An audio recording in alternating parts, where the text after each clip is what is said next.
এ ৭টি অধ্যায়ে লেখা হয়েছে যথাক্রমে যুগসন্ধির দায়ে, খাঁচা, বুনিয়াদ, অগ্রপশ্চাৎ, জিজ্ঞাসা, দিকদর্শন, মুসলিমবঙ্গ, অস্তিত্বের নিয়তি। অধ্যায় ১ যুগসন্ধির দায়ে। রাতের নগরীতে রাস্তাগুলো ফাঁকা, বাতাসে ধুলোর গন্ধ। আবছা অন্ধকারের ভেতর দিয়ে দ্রুত পায়ে এগিয়ে যাচ্ছে দীর্ঘদেহী পথিক। ইচ্ছে করেই এড়িয়ে যাচ্ছেন প্রধান রাস্তাগুলো। এই শহরের মানুষ তার চেহারা খুব ভালো করে চেনে। কোথায় যাচ্ছে তা কারো চোখে পড়লে কেলেঙ্কারি হয়ে যাবে, কিন্তু উপায় নেই, আজ তাকে যেতেই হবে। বহু বছর ধরে সে যা কিছুর জন্য কাজ করেছে, যা কিছু গড়ে তুলেছে তিলে তিলে, সব আজ ধূলিসাৎ হবার উপক্রম, কেবল একজন মানুষের কারণে।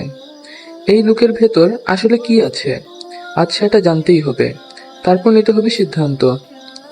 সেজন্যই আরামের বিছানা আর পছন্দের নারীর উষ্ণতা ফেলে রাস্তায় বেরিয়েছে পথিক।